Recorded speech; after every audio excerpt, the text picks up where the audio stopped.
ધર્મપ્રાણ સુંદરસાદજી, આપ સૌ જાણો છો તેમ શ્રી 5 નવતનપુરી ધામનો વાર્ષિક ઉત્સવ એટલે કે મહામતી શ્રી પ્રાણનાથજીનો પ્રાકટ્ય મહોત્સવ 14નો મેળો હમણાં થોડાક જ દિવસોમાં આવવાનો છે.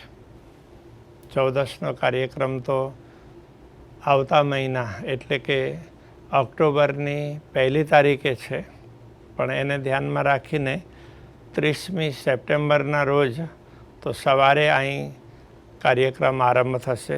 તે દિવસે ભજન, કીર્તન, પ્રવચન, વાણી ચર્ચા, સાંસ્કૃતિક કાર્યક્રમ એ રીતના કાર્યક્રમો રહેશે. પછી 1લી તારીખે સવારે 10 વાગે પ્રાકટ્ય મહોત્સવ, ફેર ધ્વજારોહણ, મહાઆરતી.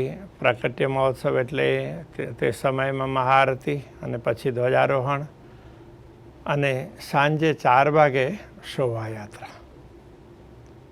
બીજા દિવસે એટલે કે બીજી તારીખે સવારે 9:30 વાગે 108 પારાયણની પૂર્ણાહુતિ. તો આપ સૌ એમાં જોડાજો.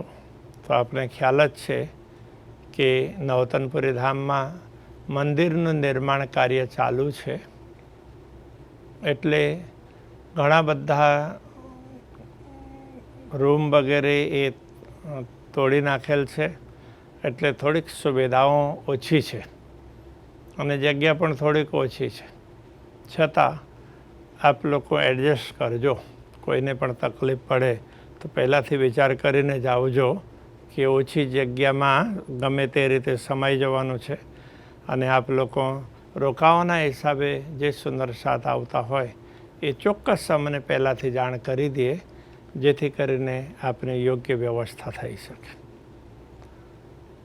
હવે રહી સેવાની વાત, તો સેવા તો આપ લોકો બધા સેવા કરો છો એના હિસાબે જ ઉત્સવો વગેરે થઈ શકે છે, એટલે સેવા કરવાની છે.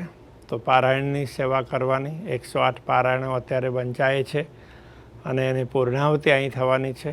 તો આપ પારાયણની પણ સેવા કરી શકો, રસોઈની સેવા કરી શકો. અલગ અલગ સમયમાં રસોઈની સેવાઓ, તો એમાં આપ સેવા આપી શકો છો. ચા નાસ્તા વગેરે, મંડપ વગેરે, સાઉન્ડ સિસ્ટમ, અલગ અલગ પ્રકારની વ્યવસ્થાઓ છે. એ રીતે છઠ્ઠી ઉત્સવ છે એ 6ઠી તારીખે હશે, તો એ રીતે કાર્યક્રમનો લાભ મળે. તો આપ સૌને ખાસ આગ્રહ છે કે કાર્યક્રમ સરસ રીતે સંપન્ન થાય એના માટે પ્રાર્થના કરજો, જપ કરજો અને આર્થિક રીતે અનુદાન પણ ચોક્કસ આપજો. તો સૌને ખૂબ ખૂબ ધન્યવાદ, ખૂબ ખૂબ સાધુવાદ, પ્રણામ.